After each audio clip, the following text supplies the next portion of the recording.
61. This is going to be fascinating television viewing. We'll be sure to watch this back. AR 6161.1. Then there's BP 6161.11. Perhaps so we can give the assurance that we've gone over this already. 6161.2. 6161.3. All right, how about if you guys call out to me your next one? My next one is on 6164.4, page 236. All right, So thank you. I don't have another one until way back. So And Susan, do you have anything before 236?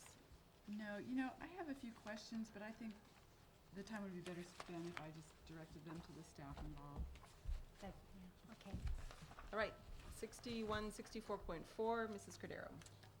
My question on here, and I'm not sure exactly where this, if this is really the appropriate policy, but in page 236 where it says for it's 1, 2, 3, 4, the fifth paragraph down, or actually even the fourth paragraph. The superintendent or designee shall establish a method whereby parents, guardians, teachers, appropriate professionals, and others may refer an individual for assessment, et cetera, et cetera. Identification procedures shall be coordinated with high school site procedures. And then later it says, for assessment purposes, staff shall use appropriate tests to identify specific information about the individual's abilities. I'm wondering if that language, appropriate tests, is enough to assure that students can be tested in their native language if they need it. Because I didn't see anything that specifically said that in direct language. And I wanted to make sure that it's clear. And maybe because of the way Ed Code addresses special education testing, that appropriate test has that, legal definition. But if it doesn't, I would like to make sure that we include it in the language. Well, we could say including Yeah. assessment in the student's own language. It may be difficult in some languages where we don't have the assessment capabilities. That doesn't really preclude us, though, from making an appropriate evaluation and assessment. Really? Well, typically in a psychoeducational evaluation, if I run into, say, a Hmong language or something like that, there may be translators available.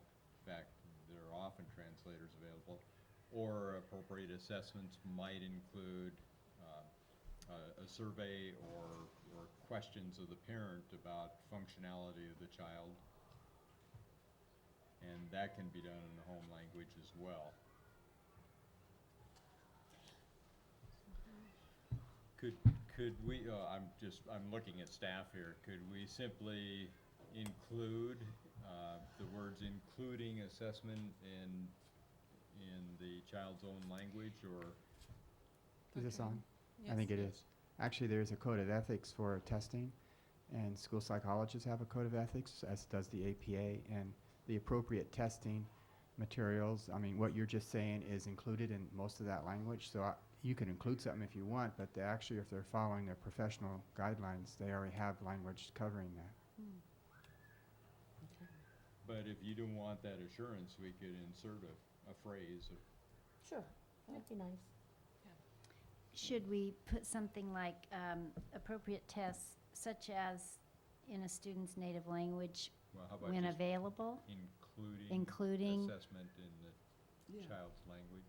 Yeah, including, I Should think, is we good. put if available or when available? Or No, I wouldn't even don't include even that say that? because you're gonna Because need it to do says shall, and so shall means we, Can I Yeah. suggest that you say that something along the lines of that you're concerning, or that you're evaluating language assess, a language as a That you're condition or consideration. Oh, Considering okay. language differences, If you wish to add something to it, otherwise I think you might get in some difficulties. we could. Because, well, just as an example, there's no direct intellectual evaluation in many languages. Mm-hmm. But there are certainly observations that may be appropriate that can be conducted in other languages. So we'll work on wording for that. Okay. Thank you. Sounds perfect. Mrs. Deacon? On, if it's okay to move to the next page? Sure.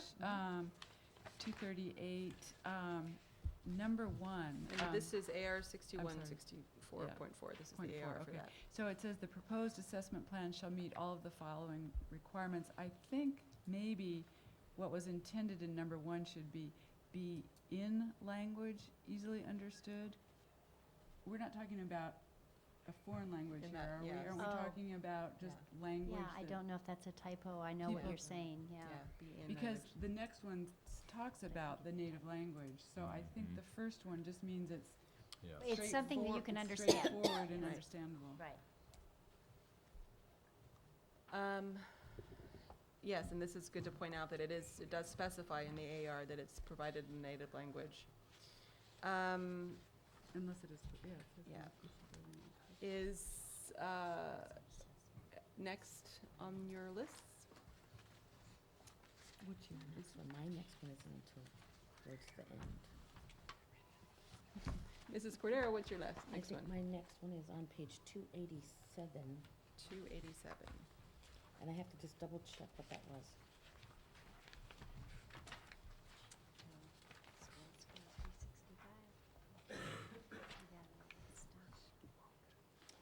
Oh, I think it had to do with our advisory committees. Sorry, on the bottom of page 287. At the district level, when there are more than 50 English language learners in a district and at each school with more than 20 English language learners, parent guardian advisory committees shall be maintained to serve the advisory functions specified by law. The parent guardians of English language learners shall constitute committee members in at least the same percentage as their children represent of the total number of students in the school. And I just wanted to ensure that those two things are in place. That at every school, it does exist and it is in those proportions. At every school that currently has 21 or more English learners, there is an ELAC in place, and as you know, there is a district ELAC, and we've had it operating for some time. I know that when we look at the single site plans, often the ELACs seem to be understaffed or under-constituted.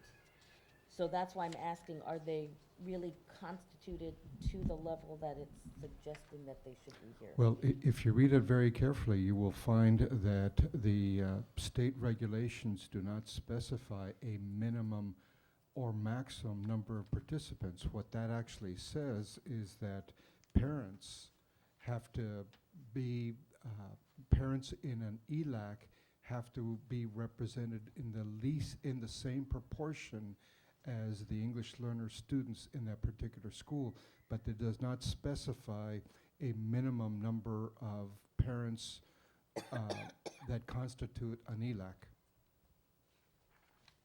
And so if you've got, for example, 20% English learner students in a school, your ELAC has to reflect at least 20% parents. What that means is that school staff, community persons can also be members of the ELAC, but at least 20% of it have to be parents. I'm wondering if we need to have a little bit more specificity in what we expect an ELAC to do, because I'm concerned that there seems to be ongoing situations where certain schools don't have regular meetings of their ELAC, they don't have regular attendance at their ELAC, and the ELAC is comprised of very small numbers of. I may suggest to you that the DLAC committee currently has been working and will soon have a copy available to you of an ELAC handbook that they've Oh, been that's working on fantastic. all year long. Okay. We will make sure that it's presented to the board, and you may find that those concerns have been addressed. Oh, great. Okay, thank you. And they're also providing training for parents, how to run ELAC, and that's great. And I just had a question on this section, and that was, in the board policy 6174, education for English language learners, 280? sorry, yes, page 280. It refers to assessments, state-designated assessments approved by the California Department of Education, or any locally developed assessments. But in the AR, it refers to the CELT throughout, the California English Language Development Test. And I'm not sure if that's too specific. If it ever were to change to something different, I mean, how does that fit in with what current practice is or what direction we're heading? We did go through this at length. You notice it on page 287, Mhm. number 4, the scaled score 365, that's all specific to our district. We do use the CELT for Mhm. this type of, certainly for the reclassification, redesignation. So just leave that as is? I would, at this point, Yeah. Cynthia has something to Mrs. add. White? Right, and I might comment that the LEAP team has reviewed this, and this is something that a representative from each school has had an opportunity to go through this. We review the LEAP annually, and that will come to you in June.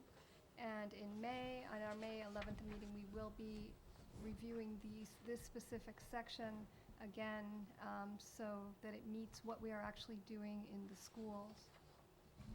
One more clarification. What you'll also find is that the Education Code 305 was written years before the CELT was officially designated as the test for English learners. So So Ed that's code the is more discrepancy. general. Correct.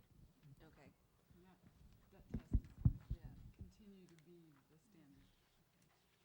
Any other comments on it at this time, on the 6,000 series? Mrs. Deacon? Actually, my questions just had to do with the waiver forms.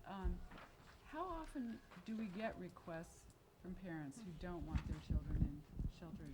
It's very rare. My experience with the district in the last 5 years is I believe we've received possibly 4 requests. But if you'll check the regulations very carefully, you'll find that those requests are first sent to the school to determine if it's appropriate. The district is not obligated to, for example, set up instruction in native language unless the school deems, the officials at the school, the teachers, the principal, the counselors deem that it is appropriate. That request is then sent to the district office. In the last 4 years, we've not had those requests approved by the school site that were sent to the district office to process. In addition, there's another requirement that when 21 such petitions arrive, then it does obligate the district to begin, and approved, it does obligate the district to begin to set up that kind of instruction, but we've not had 21 of those requests come in. All right, well, with that, we will end our discussion of the 6,000 series for now, keeping in mind we do have 2 absent board members, and other things may come up. So as they do, if you have other questions, and certainly I'll encourage the missing board members to contact Ms. Kiani and Robin Sawaski to copy everybody in so that there can be sort of a discussion with staff, so that whenever we come forward with this, they're as clear as they can be without our next full board discussion. All right, let's see, that brings us to, you'll be happy to hear there are no consent items that we need to designate for discussion. We will adjourn then with no board member objection. Congratulations, board. This is tedious work. But we got through it. It's exciting work. Our next Yes. regular board meeting is next Tuesday, 7 o'clock for our open session, and certainly we'll be meeting ahead before that.